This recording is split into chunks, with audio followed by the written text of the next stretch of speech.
Welcome to episode 141 of the Omni Gamers Club podcast, the podcast for games on all sorts of platforms, like the C-Bus Safety Announcement System. My name is Mark Uasa, and I'm joined today by... And my name is Daniel Winter. Hello, Mark. Hello, how are you doing? Excellent, thank you. Yes, we met up yesterday for a couple of little games. You managed to catch the sea bus for the first time in a while, I believe. I got a trading card for the sea bus just a couple of days ago. I was out with my daughter, and one of the public transport attendants gave us these couple of little trading cards, each representing one of the local public transport vehicles, which I thought was pretty fun. Yeah, that's great. It was a real blast from the past. I used to I grew up in North Vancouver. Now I live in downtown or East Vancouver. So I used to take that all the time, every weekend, when I would visit the record shops on Granville Street back in the day. So this is nigh on, 30 plus years ago, perhaps, 30 years ago, around that. So that was a real nostalgic trip for me. And we got to hang out in Lower Lonsdale, which was also area which I knew very well. Went through the Lonsdale Quay Market, which has changed quite a bit, but some things have stayed the same. Yep, nostalgia never changes. Yeah, except for all the little things that do. So it was nice to visit there, and the board game cafe we visited was cool, but I'm sure we'll touch upon that a bit more later on. Yeah, maybe a little later in our main course. But for now, we've got three courses of games to discuss, starting off with the appetizer. What have you got to serve up today, Mark? Well, we're always trying to balance things out so that we're not just bad news all the time, because that seems to be what all news is all the time here. So I have a couple. One that I brought to your attention. I think you played a bit of Wanderstop last year, right? Yes, I can't remember if I discussed it on the podcast, though. Okay. Well, I definitely didn't, but I seem to recall you mentioning it. So it's sad to see that. I believe the studio that created it, Ivy Road, has decided to close up shop. So they created Wanderstop, a game about essentially what the theme was roughly about burnout and how to deal with that. Right? Largely, yeah.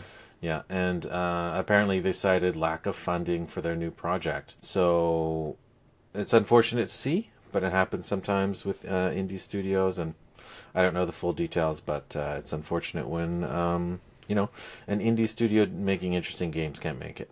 Yeah, it's tough. I mean, even indies working at a different scale of proportions to the funding in AAA games are still struggling to get funding. With more beyond a couple of people who can support themselves, these are still quite expensive ventures that require large teams quite often, even for indie games and the growing budgets that people are coming to expect. So yeah, it's unfortunate. I didn't love Wonderstop, but I know a lot of people who absolutely did.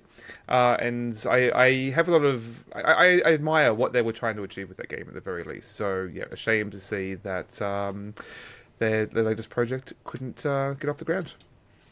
Yeah, and another piece of news isn't entirely negative. It's more like a question out there. But I was listening to what I thought was a recent episode of another podcast, but it wasn't at all. It's from the December. I was listening to an episode. I'm still catching up my December podcast. Yeah, exactly. I'm always months behind, Yeah. which is shameful, I guess, as a podcast host. But I was listening to the Besties episode 477 from December, and they were talking about Metroid Prime 4, and they had some thoughts about that. I haven't played it myself, so I don't have any opinions to compare it to. But the theme of the episode kind of like delved into another one, which is like, really, what is the Nintendo Switch 2 for? Is it really serving any purpose? Nothing that Nintendo has really put out on that platform has really set the world on fire, especially the very few platform exclusives to the Nintendo Switch 2. Of course, there's all the Nintendo Switch 1 games that look much better and run much better, but it's a bit of an indictment to say that finally the games run well on this secondary platform when it should have run well on all platforms. So I thought that was an interesting topic. I kind of feel the same way as I don't know why I bought this thing, except that it will probably be more expensive in the future, and that down the road, hasn't happened yet, there'll be incomparable Nintendo branded game that we can't live without. Maybe it's the next Animal Crossing. I don't know what it is, but it's not here yet. Well, some people are saying that Pocopia is the must-have game, and I am playing Pocopia and having a blast. I will say, I'm not going to do a full review just yet, but that one's been quite enjoyable. And I mean, my daughter has been playing. She's been playing Pokemon Violet, I guess, which was also available on the Switch 1, but is actually running smoothly now on the Switch 2. Yeah, I mean, as someone without a Steam Deck, there's obviously a lot of appeal just to having portable games, and I've been defaulting to the Nintendo as that's basically my default platform now. I mean, I have a Steam library, but it's only a certain type of game that I really want to be on the computer playing, sort of leaning forward. Like most of the time, you want to be sitting back on the couch with a handheld, right? So Nintendo has been very convenient for that as a default for playing indies like Mio that I discussed a few weeks back.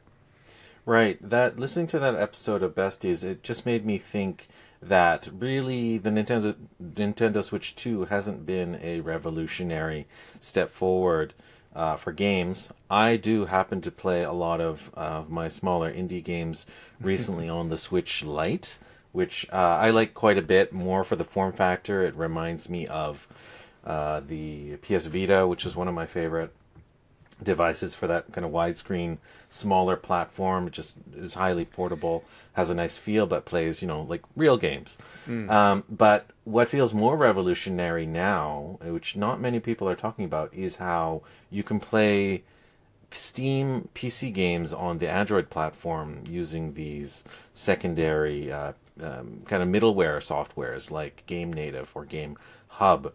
And I've extolled on the virtues of the Retroid Pocket 5, which is like a 2-year-old system, but I can play so many of my Switch library smaller indie games on that, and I haven't been able to even test all the games that I want to try on it, but the ones that I have really impressed me.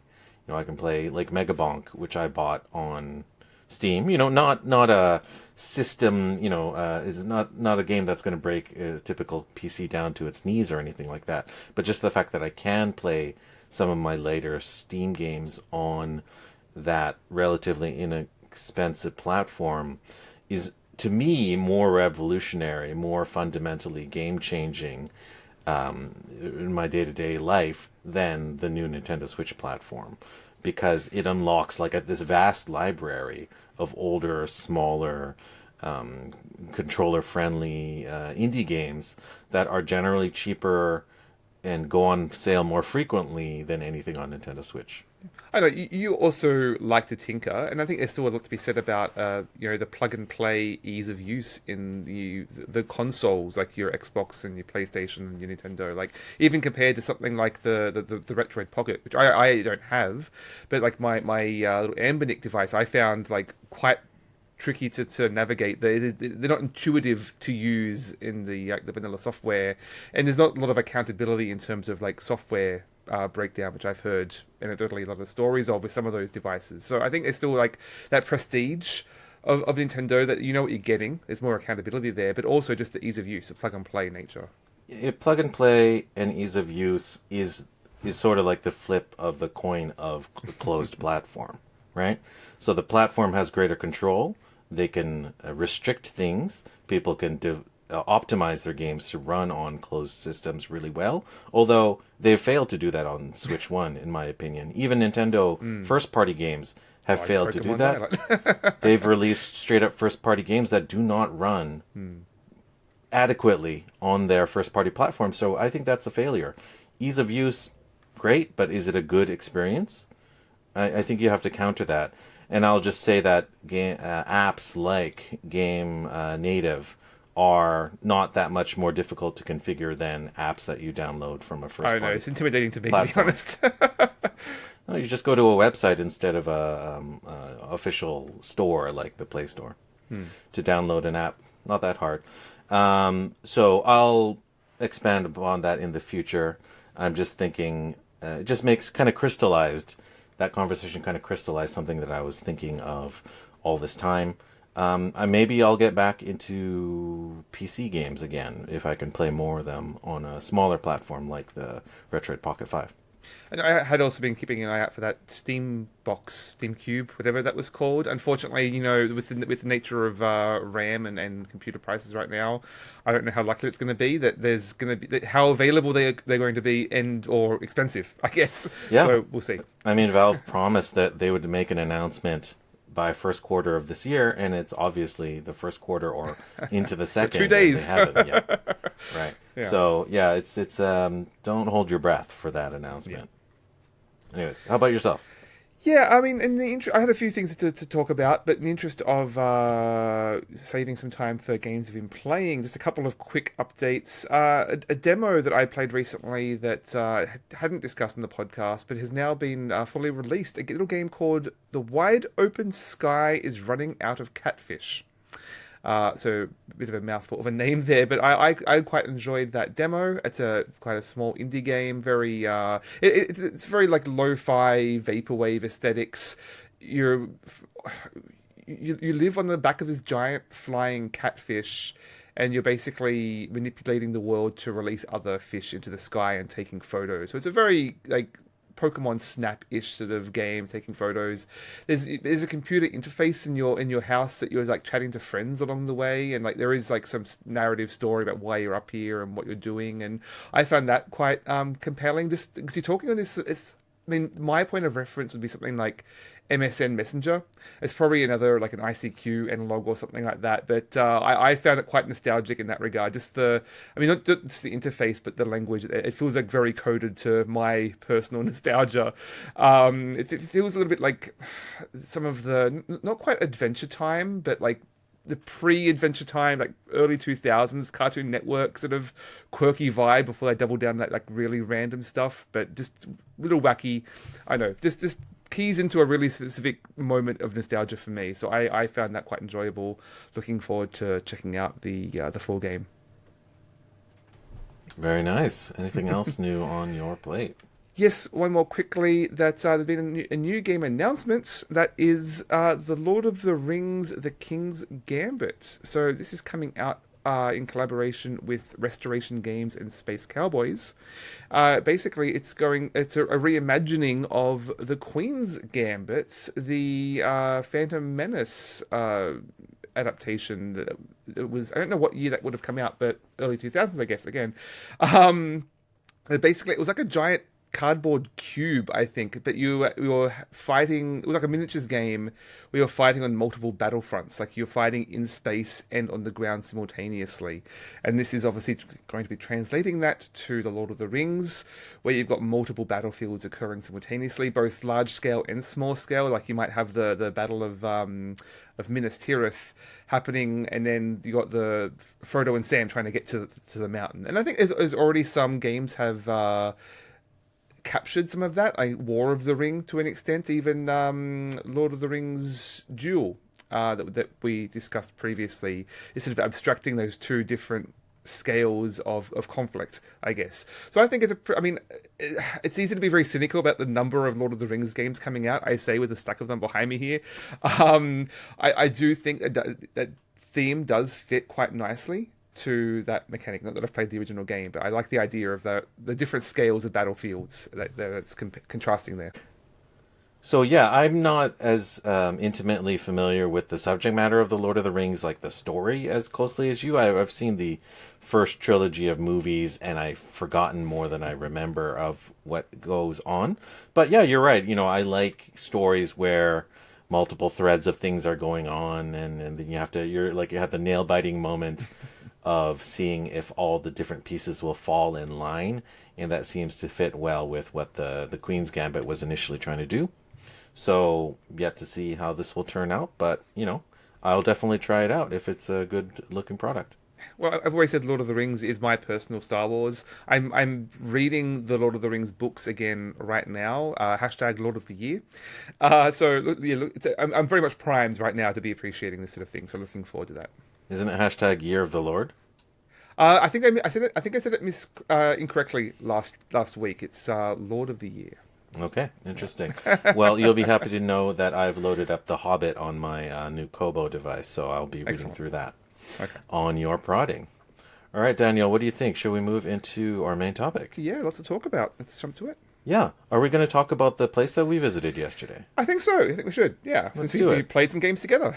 All right. So was your recommendation. So why don't you tell us about, where it is and what it's all about? Yeah, I mean, it's a new, well, about a year old now, a board game cafe called Mench Cafe in North Vancouver, which I've been meaning to check out for a while. Hadn't quite gotten around to it, but I saw they had a booth at Terminal City Tabletop Convention, and you and I didn't really get to play many games, or any games together there, and we're looking to catch up. So I thought that was a nice excuse to go and check that out. So yeah.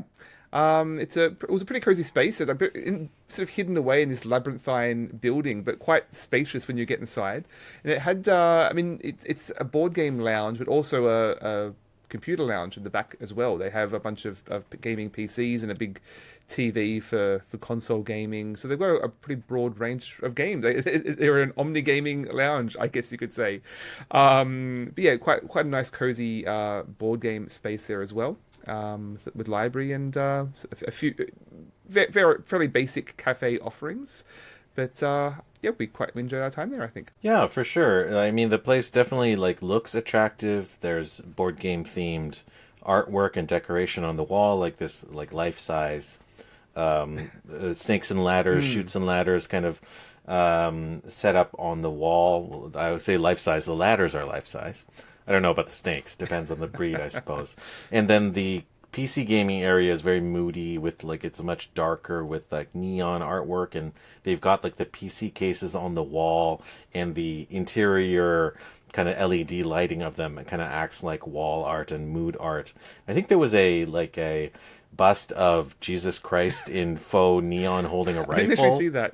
above the large screen Okay. television in front of a couch. So that was playing, I think it was playing Mortal Kombat through most of the time that we were playing. What Jesus do? Play Mortal Kombat, apparently. There you go. But yeah, it was a cool space. And when we showed up, we were the second party in there, and the first one was just a group of young kids. There's a bunch of tweens. I guess had been dumped there for the day on the spring break, and they were having a great time. Probably. I mean, the way it seems to work for us was we took advantage of the all-day plan, which is just you pay $10 Canadian, and you can play until, he said, 2 a.m. or something. Yeah, they're like open that. very late. Yeah. And we showed up at around 2 p.m., so that was 12 hours of entertainment for $10. Pretty cheap, I suppose. And then we were there for 2 or 3 hours, I guess, and eventually, many more groups of people came. There might have even been a birthday party there, a couple of double dates, and then larger groups of 6 or so. So there's plenty of space, and it seemed quite lively by the time we ended up leaving around closer to 5 p.m. or 6 p.m. Their catalog of games is interesting. It's mostly on the casual side. Of traditional games as well. Traditional games. The tables were set up with things like poker and Ludo and chess boards, backgammon, and that sort of stuff typically. But of course, you can clear those tables off and put your own games there. There were some newer games, or some more niche gamer games. Still in shrink, in fact. Yeah, for sure. There were some local games, Canadian design games. Then there were some more serious ones, there was Power Grid and Brass Birmingham and that sort of stuff. If you are a serious core gamer, you may wish to bring some titles yourself, because it wasn't a massive library, and a lot of them were oriented towards those more traditional games. A lot of the game boxes had Middle Eastern writing on them, some Farsi. I happen to know, having grown up in North Van, that there's a very large Persian, Iranian community there. And it is a Persian-run cafe, I should say. Yeah, especially in Lower Lonsdale area, lots of businesses are Persian-oriented, and some of the menu leans towards that direction. There was some mixed nuts and seeds. Baklava. There was Turkish coffee, which I ordered, baklava, and other treats, along with French fries and other traditional things. So, seemed like a good balance of stuff. You want to talk about the games we played? Yeah, absolutely. Okay, we did a smattering of games. The first one we tried out was what is that publisher that Game rights. Game Right. Yeah, they make a lot of kind of more like youth-oriented games. Although some of them are more serious, like Matt Leacock ones. Forbidden Island, one of my favorite games. There you go. The one we played from them was a smaller card game called Dragonwood. Neither of us had tried it, but you expressed some interest in the theme. I was basically looking to check it out for my daughter, who's very much into dragons right now. Yeah, and it was a pretty simple game. I don't know for how many players it was, but we obviously played it with 2. And it was a very simple concept. There was like 3 ways you could attack a range of enemy cards. Thematically, it's very much like Thunderstone or that sort of like attack the monsters kind of a game. And you had cards that you drew into your hands of potential, I guess Different they're types of heroes, basically, yeah. Right? And there were 3 types of attacks. I don't remember the names, but they were like stomp and slash and... Slash, stomp and scream, I think it was. Sure. And basically it was like you either presented a run of cards or like one, 5, 6, 7. Yeah. Or a set of matching cards, so all 6s. Or what was the third one? Matching it was colors, all the same suits. color. Yeah. Right. Because they were in basically different forming suits. poker hands of varying sizes. Yeah, and confusingly, we thought that, or I thought initially that you were supposed to target the cumulative number of the cards added together, but no. Each of the cards in your set represents a die you could roll, and there was like 6 d6s or whatever in the box. And if you presented 3 cards, then you can roll 3d6, add up their total, and if you beat the difficulty for that type of attack, you get to claim the card, and you get the victory points associated with it. Pretty straightforward, kind of a little dull, to be honest, in its basic form.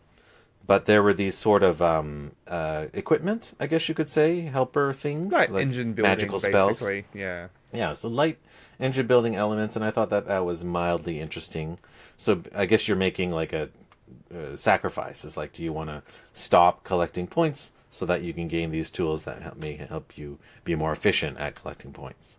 I mean, having played a lot of kids' games lately, I think I'm a little more lenient towards these light games. I can see the appeal for family groups, obviously. It's basically an introduction to forming poker hands with a more thematic touch and a bit of push your luck there as well. And it's also got that sort of Mad Libs of like, oh, I'm going to stomp on the giant spider. I'm going to scream at the orange dragon. And like that almost... was Arabian Nights, that sort of I'm going to X the Y sort of role-playing aspect of it. Yeah, I guess for me, like the reason why I wasn't so keen on it was basically the very tired theme of it and the very kind of basic by the numbers sort of Trad fantasy art and application of it. There are many card games of light games that are accessible to younger people that are much more interesting mechanically speaking, games like My First Bonanza or something like that, or even just straight up good card games like Lost Cities or whatever are just as easy to understand by younger people and are just infinitely more interesting mechanically and thematically. Well, except for Lost Cities. Lost Cities has no theme. It doesn't really matter what the theme is. Yeah, well, this is a 10-year-old game now anyway as well. So I know that a theme has been done better. I probably wouldn't be reaching for it myself, but if it's a thing that gets your kid interested, then yeah, I think it's a perfectly fine game. Well, as we'll learn, it doesn't matter how old the game is. It could still be a winner, even if it's an old one. But we'll get to that.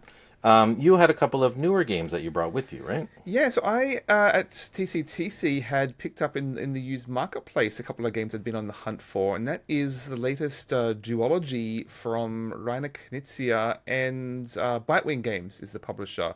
I think it's the Ancient Games series or something like that. It's Ichor and Iliad.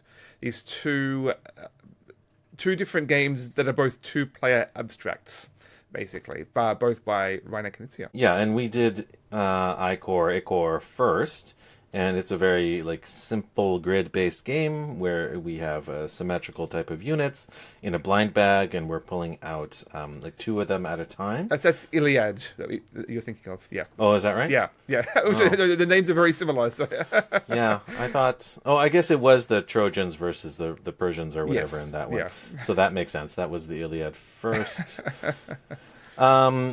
thematically, it's fine. The artwork is quite nice. It's appropriate, so no knocks there. Both of the games, actually, the artwork looks pretty similar. I thought in one of the other games, Ichor, some of the contrast got lost a little bit. Yeah, the artwork is better than the graphic design, I will say. Yeah, actually, in both of them, I thought the graphic design could have used some improvements. For instance, there were these little tiles in Iliad, which are essentially forming the amount of points you would score. And I really couldn't even tell which god each of the tiles was representing. The colours were quite similar, weren't they? Because you have to collect these sets of 5 different god tiles, and trying to figure out, which one do I have and do I not, and having to scan the colours it's a little fiddly. Yeah, colours itself is not enough to differentiate between cards, obviously, because of color blindness and other, color representation. But they could have had a very clear, high contrast icon to represent the different gods, because obviously it's been done so many times before. But they had these kind of like abstract illustrations, and they were hard to read at a distance. Small. Yeah. So that could have been better. Gameplay wise, I thought it was fine, cool. There were a limited type of units. I think they just ranged between like 1 and 5, right? Basically, yeah. But each one of those numbers also had a special ability to manipulate the board or move pieces around in a certain way. Yeah, and one of them was non-numbered, and it kind of like you stole the power of those opposing enemies. Yeah. So I thought that was quite cool. I mean, if I knew the pieces better and I knew the relative distribution of them, I would have played differently, of course. That said, not knocking that just because I didn't win the first time. But I feel like it's a game that you want to play a few times, get a sense for, and then, I don't know, I guess the variety comes from you versus the opponent rather than, I don't know, the scenario or whatnot. Yeah, I mean, just about every 2-player abstract game is going to...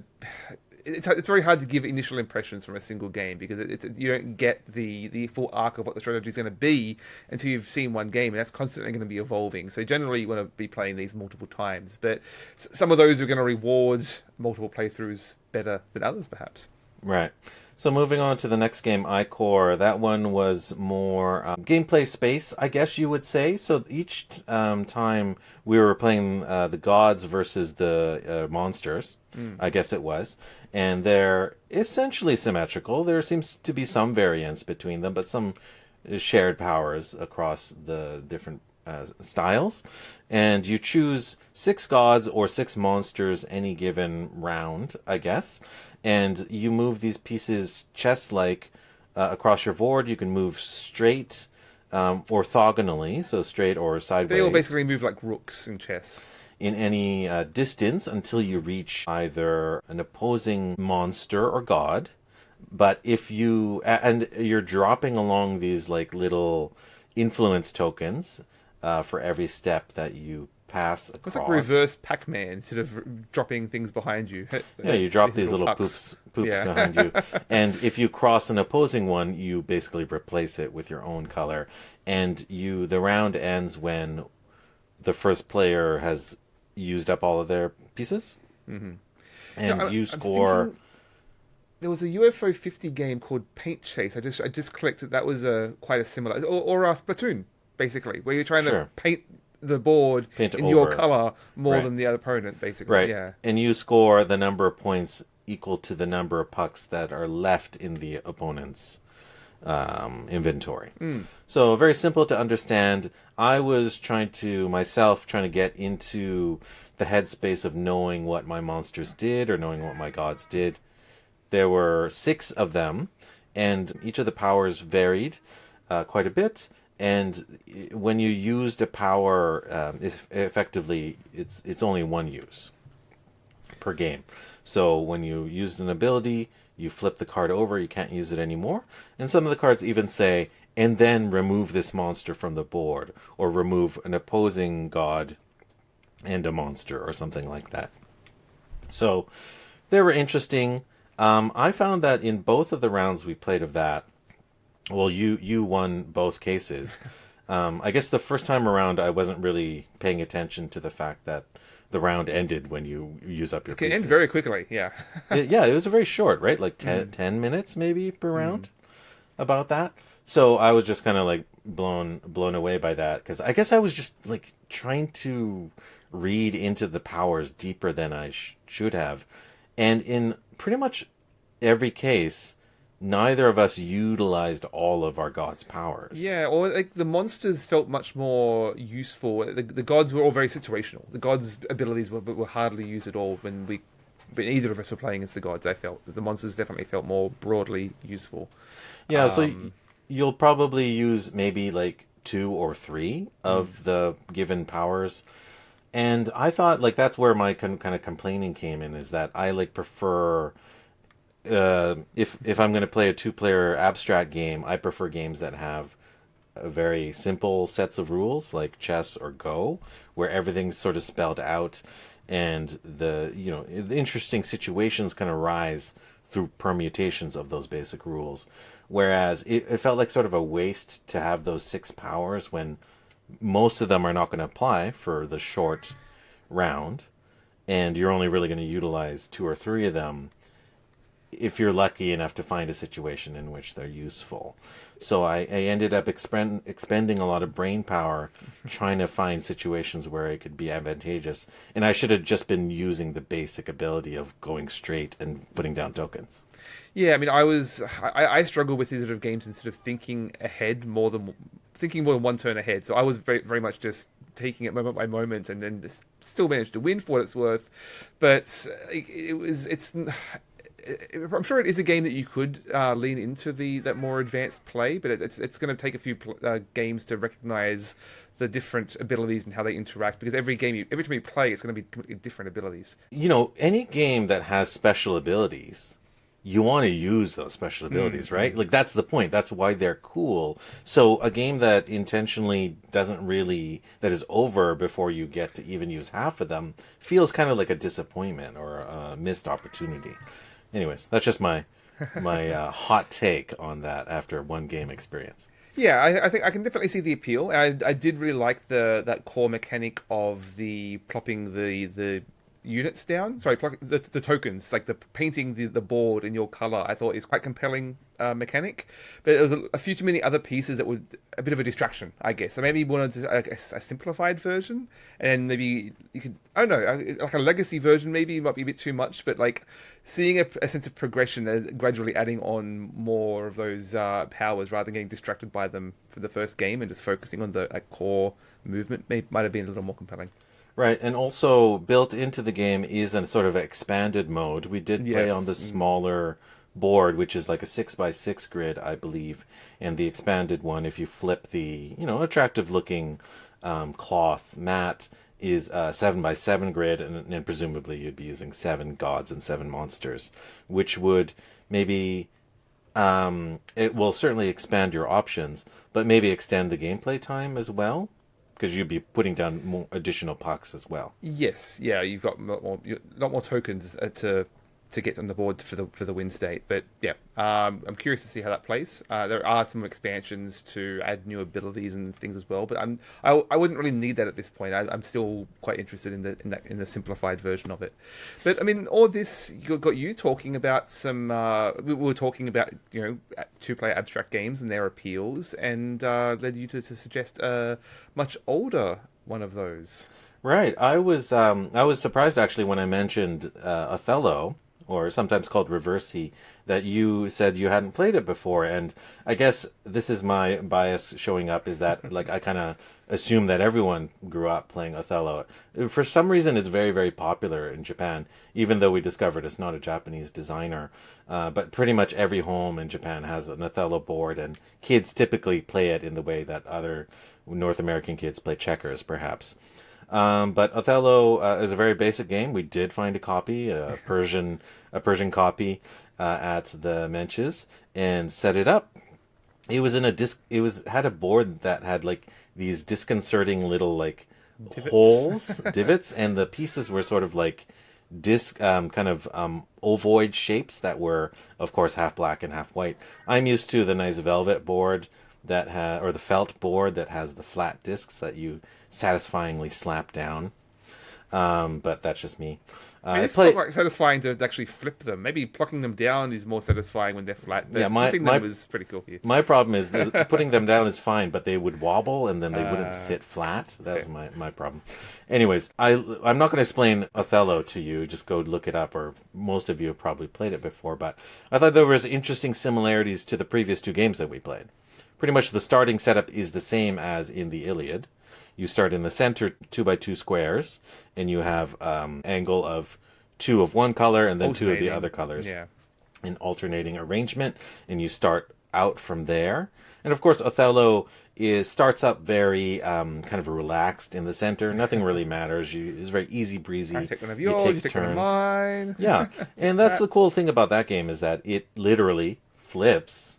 This gameplay situation flips every turn. Drastic changes can be made, especially near the end of the game. And what I really enjoyed playing that game. It had been years. I taught you without having read the rules because I can't read Persian. But I think I remembered most of them. Interesting situation came up where you tried to put a piece down and you didn't flip any pieces, like you were putting a piece down at kind of the edge of the board. To try and set up for a future turn. Yeah. And when I looked it up online, it looked like you did have to... What do they call it? Flank? You have to capture. You have to capture. Yeah. I guess that's built into the rules. I hadn't ever experienced that, of someone not trying to capture the pieces. Anyways, that game has a nice arc to it. It starts simple and light and mild. And then as you approach the edges of the board, the tension sort of ratchets up. There's fewer spaces to place things. And the moves, each move can have a much larger impact because you can span the entire length of the board all in one go. I thought it had a nice increase in the tension, and it met with my initial preference, which was I like to see the board state very clearly. It has very few rules, easy to understand, but hard to master is the typical phrase. I don't know. What did you think about your first experience with Othello? Yeah, well, I really enjoyed that. It's as you said, fates can change very quickly. It looks like the board is mostly black, but the more you have on the board, the more you have to lose, basically. So it's a bit of I don't know if it's necessarily a handicap, but it does balance back and forth like a seesaw in some quite satisfying ways until you get to the edges and can really start locking down some sort of longer term strategies, and the strategy shifts entirely once you hit the edges and can start maneuvering some different types of positioning. So yeah, I really enjoyed that. I'd seen a few like Pokemon versions floating around that I've been looking to get for my kid perhaps sometime. I'm not sure if she's quite ready for the strategy of it, but it's quite a satisfying game. Just the flipping things and seeing it evolve dynamically out of the board state. Yeah, and what I really liked about that and why I felt satisfying having played it after so many years of not playing it is that the game is really tense right up until the end. Like it really boils down to the last 2 turns. It could be anyone's game. And even when we ended up pretty close to each other's score. So that level of kind of tension was enjoyable.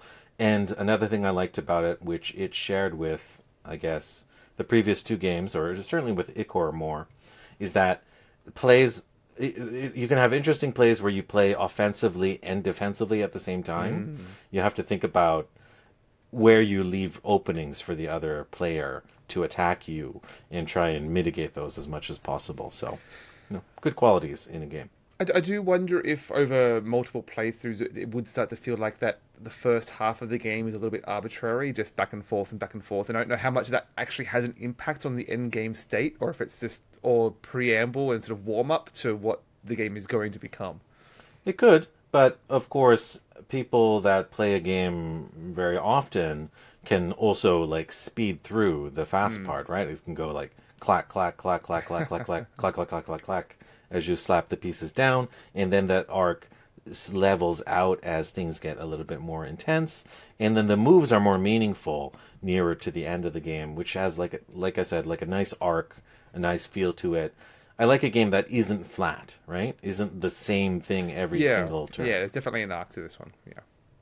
Anyways, those are the games we played at Mench's. We had fun and could have played more. But yeah, it seems, I would say, mostly classic games there. not a lot in the way of the more intense gamer games, but there were some in the kind of the middleweight, like kind of family friendly variety as well.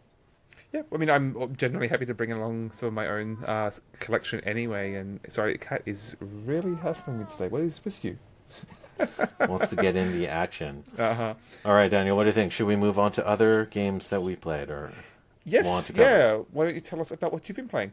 Sure, yeah, I'll try and go through this quickly because I feel like we've talked at length about Menches there. I've been playing a video game over the past few weeks, actually, and kind of just trying to fit this in between other games, and is sort of a continuation of our Metroidvania era, I guess, that we've been having for the past few episodes. So this game is sort of a Metroidvania game, but not entirely so. It's not another one to add to the list. This game is called The Night Witch, and it's from 2002. It's published by Team 17, makers of games like the Worms series, and it's developed by a studio I haven't heard of before, Super Mega Team. And this game is quite delightful to look at. The artwork is beautiful, kind of has this like anime sort of chibi style to it, very colorful, very sort of whimsical storybook setting. The setting is a little intense, actually. It's a kind of a post-apocalyptic. The world is coming to an end because there's like steampunk kind of clinker units, but there's these magical night witches, a team of 4 superpowered ladies who kind of defend the people, and they sacrifice their lives against the evil enemy. They defeat the enemy, but the people have to set themselves away in this underground kind of bunker. And the game has moved on. People have moved on after the Night Witch's sacrifice. And this one character, the protagonist, I believe her name is Reyna, is a sort of like Night Witch in training. She never got to see the fighting forces. She was the war ended before she got her chance. But obviously, you think everything's fine, and then this new force is coming to shake things up. So you play as Reyna, the protagonist, a fledgling Night Witch. And like other Metroidvanias, you start sort of weak, and you grow stronger. Night Witches, unlike Castlevania or other platformers like Metroid, this game is not a platformer. It's you can fly.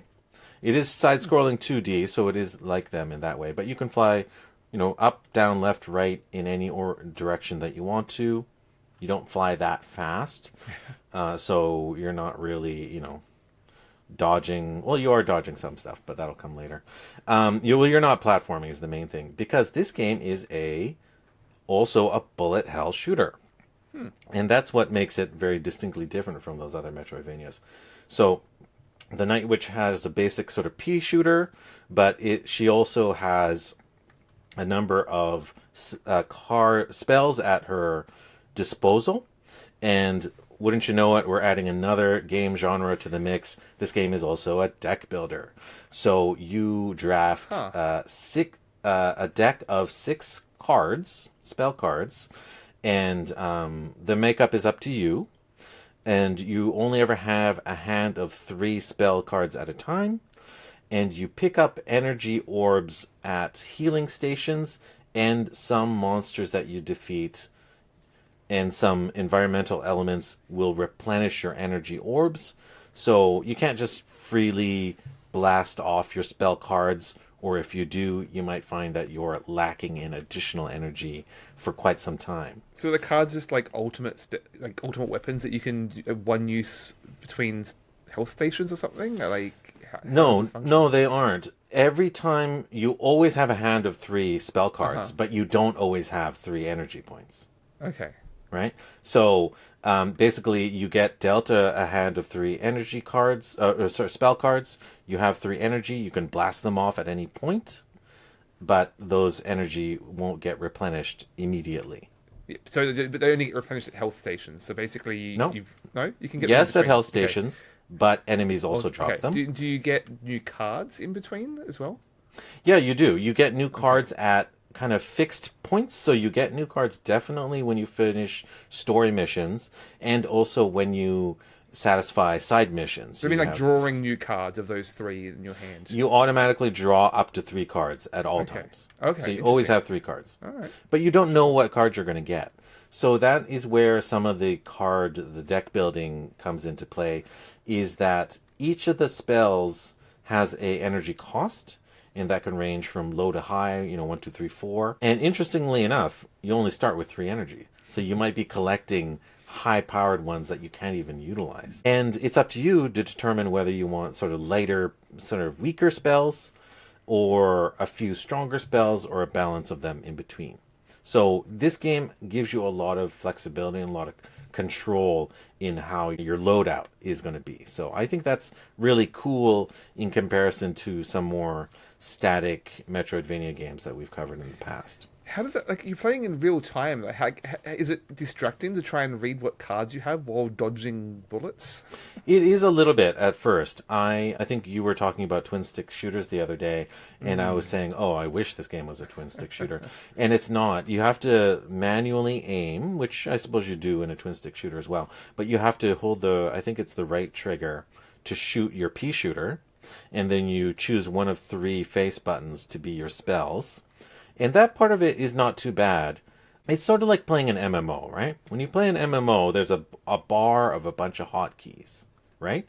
And the hotkeys, they have very complex powers associated with them. Or you might be Diablo as well. But eventually you get to learn, oh, that icon is that thing. That's my favorite go-to for close quarters combat, right? So you get to familiarize yourself with the icon, and you know when that comes up, oh, okay, that's ready to go. I'll blast it off. And then right after that, while I blast off this kind of defensive spell, I'll shoot off this offensive one, and then I'll do a 1-2 combo, and that'll give me just enough energy left to blast off the 3rd spell or whatever. Seems like it'd probably be a bit of a delay regardless, like in trying to process that information and execute it, I guess, as opposed to the immediacy of a regular twin stick shooter. Because I've been playing another Metroidvania called Mini Shoot Adventures, which is basically a twin stick shooter Metroidvania, and it's exactly what it says on the box. Basically, I don't know what I expected. It's that exactly. Yeah, not having played that game, won't know how to compare the two. But you're right in that you do have to stay on your toes. You literally don't know what cards you're going to get dealt after every healing station, and sometimes you get a good hand and sometimes you don't. But with 3 cards, you'll just blast one off just to clear it up and draw some more cards, and that's part of the fun and part of the challenge. But they definitely have an effect. I haven't really talked about what else is going on here. You traverse the environment a lot. Periodically you run into these ambush situations, which are actually quite cool. In some of the map areas, you might even have a largish area, but they will wall off areas where there's no escape, and you have to face a handful of enemies, and then they're coming at you rapid fire, and they're coming at you from all directions. So everything is coming at you from all directions. You don't have a lot of time to think. Sometimes you can get into real luck with the cards that you draw. Just the perfect arrangement of them come up. You manage to snag more energy orbs to replenish your energy so you can blast off more spells. There's a give and take. It really works as a good flow there. But some runs you will just fail because you don't get dealt the right cards. But is that your fault for not choosing the right cards? Yeah. Or is it the luck of the draw? It's a little bit of both, right? The spells are actually really cool in that it gives you a lot of agency in setting up how your player, Reina, plays. Although I found that I was kind of relying on basically 2 basic types of cards that you get really early on. Those being the homing attacks, of which there's a light one or a triple homing attack, which costs more obviously. And then the shield ability, which is kind of like a radial blast around you that neutralizes bullets, because this is a bullet hell. You're going to be facing a lot of bullets. And in addition to these ambushes, there are lots of bosses and mini-bosses that add additional challenge. They are satisfying. They are not as quite as epic as some of the Castlevania bosses that we've encountered pretty recently, but they are still satisfying and they are still challenging. And like I said, it really depends on the cards that you bring. If you have a run and you die at the mini boss, you can rearrange your deck, which is really, really cool. It kind of keeps you on your toes. It makes you adapt. It gives you power to choose the ability that you think will be effective. And if you line up your cards right, then you will have a successful run. I haven't had any situation where I'm not able to beat a boss after 4 or 5 attempts. So it's a good amount of challenge, but not that hard. So that's really cool. This game also is an RPG, so it will allow you to collect what they call link power. So this is kind of cool. Night witches gain their power from how much belief that the people have in them. So obviously the 4 original night witches are like superstars. Like everyone loves them. They have celebrations and holidays to honor them, and you're just this kind of like fledgling, so nobody knows who you are. But as you go on and you rescue more people, you complete more missions, more and more people know who you are, they gain faith in you, they become your fans. Feedback loop. Okay. Yeah, and then your link effect level, which is represented by this chain link, grows, and then that gives you power-ups, level ups. And each time you level up, you get to choose whether to power up I think it's your body or your mind. And the body powers up your basic abilities, your heart, your health, essentially. Maybe it's your shooting fire rate of your basic pea shooter. Maybe it's the effectiveness, the damage dealt by your regular pea shooter. So that's your body. And then the other option is your mind, and it changes how effective your spell cards are. So another way that this game really lets you customize and make the way your character plays your own. I don't think Castlevania Symphony of the Night really let you customize the way you played so much as this does, other than equipping a weapon or something like that. You still have to like do a little bit of both, though. I imagine you can't like just focus on the spells or just the pea shooter. Yeah, I mean, I've upgraded like 5 or 6 times at this point, and I've done more of one. I think I did more of spells, and then a little bit more of body nowadays, more recently. So, just the fact that it gives you a choice is really nice. And then eventually, as you level up, this game like kind of promises that it's open world, but it's not really. It's fairly linear. There are these fixed sort of missions, and you open up into sort of mini open areas, which you have to complete before you can move on to the next. And I basically I feel like I played a decent amount, maybe like 6 or 7 hours of it. And I just completed my first real mission after a bunch of tutorial. And I gain a new traversal ability. Most Metroidvanias, like those traversal abilities, are based on platforming and give you new ways of navigating the space. But if you're already flying wherever you like, how does that express itself here? Yeah, I mean, I think I asked that question. Is it really a platforming game if you can fly in any direction, which you can eventually in Symphony of the Night? Well, this game lets you start flying in any direction, but there are these environmental hazards. So you gain a new ability eventually called a dash, which is pretty much what you think it is. It lets you quickly move in one direction based on the direction your character is facing. But with the key difference is that it lets you bypass thin barriers. So there's these kind of like vines or really thin, like you can see on the other side. And you cannot pass through them normally. But once you gain the dash ability, you can reach It's like other mist new form in areas. Castlevania. Yeah. And additionally, this has a combat effect in that dashing lets you dash through bullets. So you can dash through bullets, and you can dash through lasers, which are ironically really, really prevalent in this game. There are lasers everywhere for some reason. And there are like extremely devious levels that have like laser wheels where the lasers are shooting and rotating in various directions, and you might have laser wheel on laser wheel so that they crisscross each other at certain points, and you have to use your dashes at very specific points just to reach across this hazardous area. Even if you have the life points, you have to do things like carry these like little bomb detonators, which are help you destroy these kind of plant barriers that are blocking your way. And if you get hit even once, you drop the bombs. So you have to make it through all of these obstacles perfectly without being touched, which makes you rely on that dash ability quite strongly. So even though you can fly, even though you do not jump, you do have traversal challenges, which is something I really like about this game.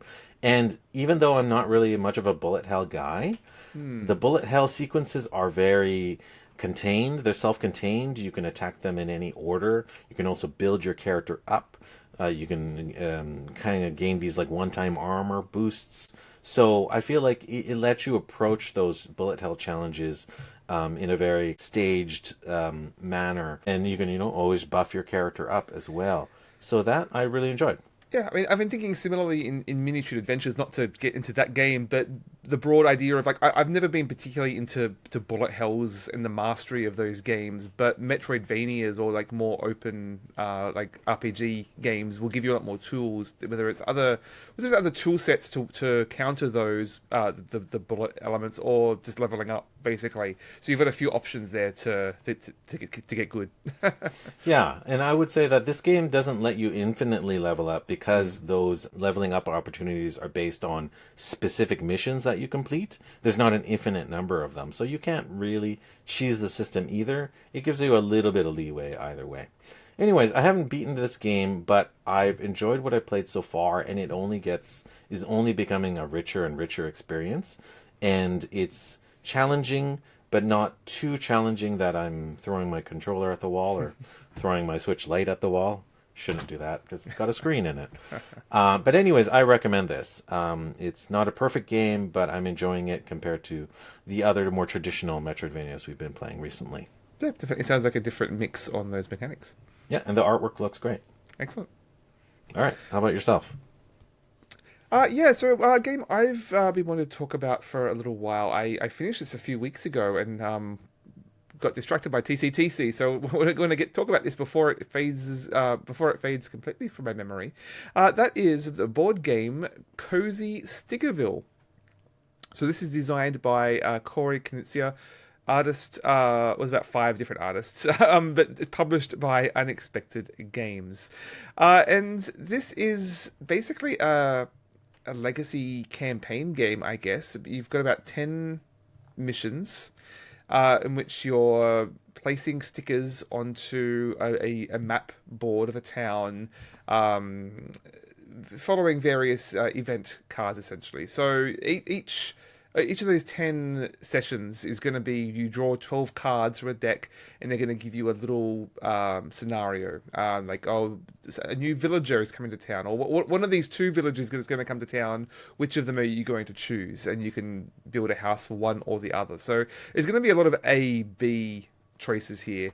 But gradually over time, the technology starts ramping up. You get some new buildings that get you some more options. At any given point, you might have like a dozen options for what you might do on your turn, because broadly the structure is you draw a card, you resolve the question on that card, but then you get an action to visit one of the locations in town, and that might be to go and visit one of the people who, like, once you've established their building, you can go visit them, and there might be a little quest chain. Basically it's very much the BioWare. Each time you talk to someone, their interest in you levels up until it's maxed out, basically, right? So, and there is even a romance plot, I will say. There's only one person you can romance, so no choices there, unfortunately. But yeah, it's a really fascinating little game, because I mean, you're putting these stickers out to the board, you're putting down houses and roads and animals and flowers.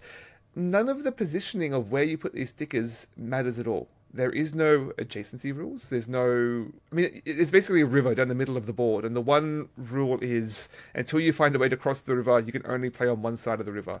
And that's basically the only rule. So where you put them is completely up to you. And so it basically leaves you to come up with little emergent storytelling, basically, as to where they're going to be, who's going to be neighbors, where are you going to put the animals, are you going to put the farm on the outskirts or down by the river, and it's basically encourages you to role play a little bit lightly there. So it's really lovely little game. Like, the story isn't particularly deep. Like, it's very cartoony. Like, you got the choice between, you can You can build a house for friendly McFarmer or evil McGreedy. Like it's very clear which is what your options are here. But even like I don't know why you'd want to build bring the evil capitalist into your cozy little town, but you can lean into that if you want to and just make a lot of money. So there are different paths to go down, and there are actually two sides of the board, so you could play a second time and see the other choices, the roads not taken there, basically.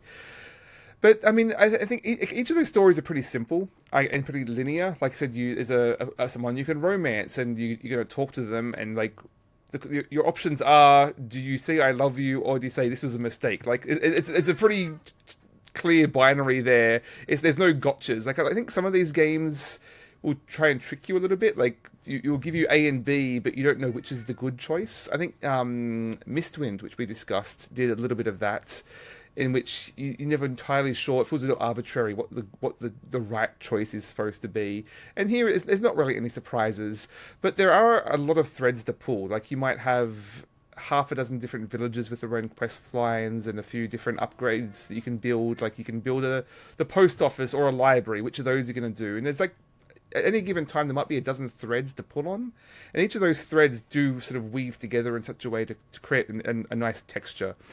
And I mean, I played this with a couple of friends. We played through the first 4 missions in one go, and the following week we just blitzed through it and completed the whole thing in like another 6 sessions in one go, because we were really invested in this.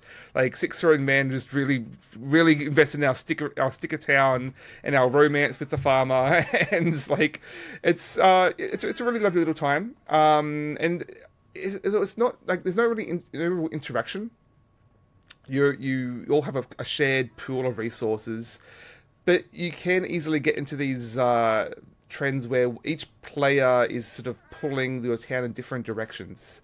Because no matter how many people are playing, you're going to have the same number of turns. Like if you're playing solo, you're going to have 12 turns. If you're playing 3 people like us, you're going to have 4 turns each. So the number of turns are split evenly between everyone. So I think we had a really nice sweet spot where we all had enough turns to get something done. But like I'm invested in going into the mine and trying to explore and see what I can find there. But my other friend was he was investigating the Illuminati and the history of the town, and the other friend was like getting really into the farms and putting animals out into the village. And so we're all pulling it in different directions, like as if the town has a bit of a mind of its own. And there can be a bit of conflict, like, oh, you spent all the wood, I was planning to use that wood, but just again, it feels like the town's gotten away from you a little bit. You could cooperate and just all focus on the one thing if you really want to, but I think this really shined when you've got just a nice balance of people all with their own priorities and what threads they want to put on here. So yeah, we found it really compelling. There's a lot of little like mini games. Again, no one thing is particularly deep here, but there's enough different things going on. There's like a Where's Wally? Like if you can find the lucky clover on the board, you get an achievement to upgrade something. If you can find a bird, you get there's little challenges there. There's some decryption puzzles. There's the romance subplot. There's a little bit of push your luck, like fishing mini game. So it's a little bit of everything. Just enough to add a lot of flavor and like lots of little bits of spice here and there. So yeah, really nice little game. So would you say that this is mostly a story game, or is there a strategy to it? There is a story. Like broadly, that's the arc is you've been outcast from your father. Your father's quite rich, but you've been living on his coattails too long. He's cast you free to find your own fortune, and you're building up your town with no handouts, basically. And I mean, the story like is largely. There is an overall story. It's largely peppered in now and then. It's largely going to be the individual relationships you build with the town and the emergent storytelling. There is an end game. Not to spoil anything, but the game pretty early on gives you, here's some things you might want to focus on. You might want to have 6 animals in your village. You might want to have 7 production symbols on your board. And so there's some goals to work towards, and at the end it will sort of rate you based on how many of those you completed. But not to spoil anything, like reading through the options, I think they're all pretty satisfying narratively. I think the one that where you don't complete any of the goals, I think might even be the most satisfying narratively. So it's gonna, like, you can get invested in the town rather than the objectives. Like, there is some optimization in the resources that you have, but it's not particularly challenging. It's just, well, I go to the forest, I chop down some wood, and the next turn I use that wood to build a farm. Like, it's not a lot of push and pull there. It's a board game, cozy game, it sounds like. Well, I'm curious, like, the analogs to some TTRPGs, like A Quiet Year. Like, there is a subgenre of map making TTRPGs, and this almost feels like one of those. Like, at the end of the game, you have a living town, and you could tell stories within it. It feels like a collaborative storytelling process, basically. Yeah, it's you create an artifact by the end of the game. Yeah, it's absolutely an artifact game. Yeah. Very cool. All right, Daniel. What do you think? Shall we talk about some dessert? Yeah. I've got some dessert to talk about. Lots of things I could discuss, but I think what I'm going to talk about is a little movie I watched, which happened to win Best Picture, I think it was, this last year, plus a lot of other awards. That is One Battle After Another. Have you seen this one, Mark? I don't know what movies were up for the Oscars. I haven't watched any of them, so no, I don't know anything. But please tell me. Yeah, I mean, I very rarely see a movie that they come out these days. So I've had this on my list for a while. I don't really care about the Oscars, but enough reviewers who I like had listed this as their favorite movie of last year. So this is by Paul Thomas Anderson as the director. It's basically a member of an old sort of resistance group who's sort of gotten old and washed out. He left the group, went underground, and is basically a bit washed up now, but someone from his past has come back for revenge, essentially, and becomes a thriller of trying to escape that. And it's a really compelling, like, just as a thriller, just constantly, this chain of events constantly cascading into each other, that's just endlessly engaging as it flows from one set piece to the next. So that was really compelling. You've got these like a lot of compelling side characters there's an introduction from his past where you're seeing anarchic groups basically sabotaging. I mean, basically what we're seeing today is camps of immigrants being rounded up by the government, and this group is trying to free them and sabotage the government, which is I found really compelling, but the movie does eventually get away from. But you do start to see some other forms of resistance, like you see Benicio del Toro comes through as like this martial arts instructor who turns out is like running his own underground resistance network, but in a very different type of resistance. So that was really fun to see, that those two contrasting sort of modes of resistance. But again, the movie just gets away from that in a way that I didn't find quite as compelling. I would have liked to see it more focus on those broader systematic issues rather than the personal vendettas that it gets towards in the sort of the latter half. But we're still really some really compelling, satisfying action pieces, some great acting. Leonardo DiCaprio is the lead. Again, like, he was good, but like wasn't the most compelling person in the movie when he's surrounded by a lot of other people of color who have much more interesting stories, I felt. So he's a bit of a cipher just traveling through the center of this movie, but surrounded by much more interesting characters. You've got Sean Penn as the villain, who feels like he's out of a Marvel superhero villain. Like, he feels like Red Skull by the end. It's quite strange because his name is Lockjaw too, which is like a perfect superhero name. But it is a little strange tonally. Like, sometimes it feels like a Coen Brothers farce, or like a Wes Anderson with its like deadpan humor. It mostly balances those tones fairly well. But yeah, it's a really compelling ride. Regardless, I would have liked to see a slightly different focus, but still a fun movie. Yeah, in some really even good movies, the main character is certainly the least interesting part of an entire movie, so I think that's fine when the supporting cast holds the film up. That can be a cool thing too. Yes, absolutely. All right, I'm going to quickly go through my dessert piece, which is it's a manga called Beyond the Clouds. So this is from publisher Kodansha, and the creator's name is Nikki, Nicke, a pen name, I presume. So Beyond the Clouds is new to me.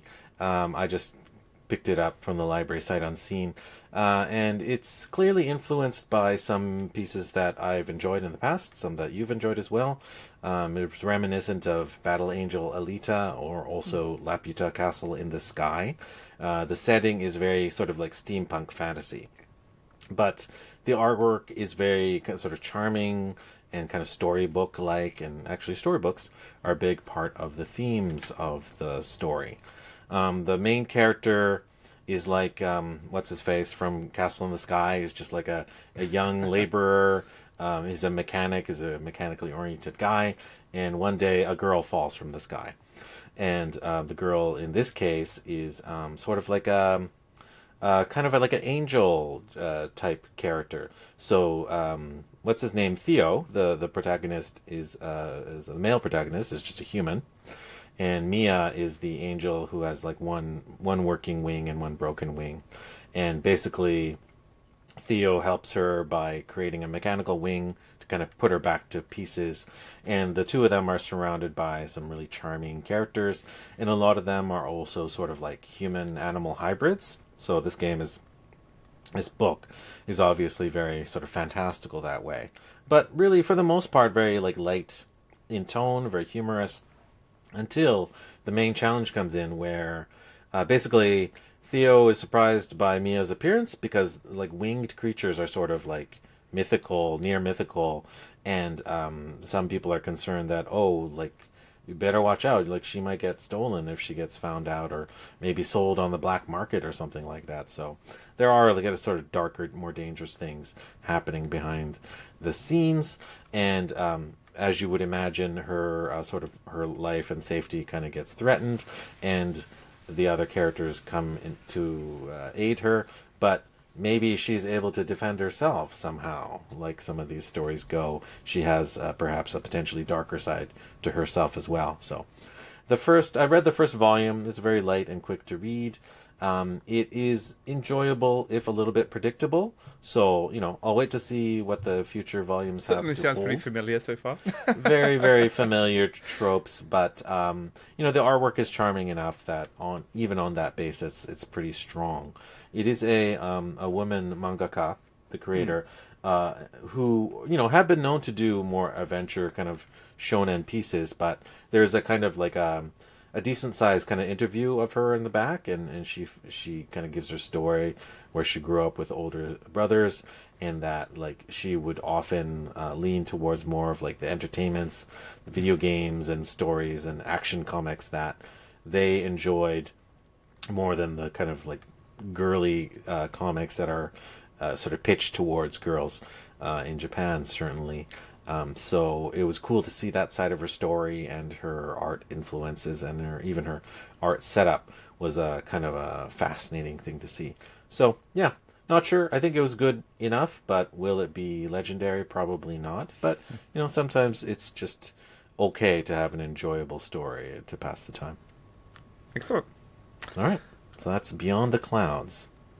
Okay, well, if you have any questions on today's games, you can contact us at omnigamersclub@gmail.com or at our website, omnigamers.club. That's right. You can see videos of our episodes that we put up on YouTube every time we put them out. If you want to dig into our older back catalog, most of our earlier episodes are only in audio form. You can catch them on a podcatcher of your choosing. We do this as a labor of love. So we'd love it if you'd send us feedback and those suggestions. You can find me on Blue Sky periodically. My name is markyuasa.bsky.social. And yourself, Daniel? You can find me also at Blue Sky at Board Game Feast, and the Omnigamers Club account there as well. Very cool. Just a little heads up that we talked about TCTC a little bit last episode, Vancouver Playtest Group. Someone tells me that we may have some guests in order in a future episode, maybe the next one from that aforementioned group join us, so that'll be something to look forward to as well. Yes, looking forward to it. Very cool. All right, Daniel, until next time, I think we should say thanks and have a balanced diet of gaming. Thanks. Bye. Bye.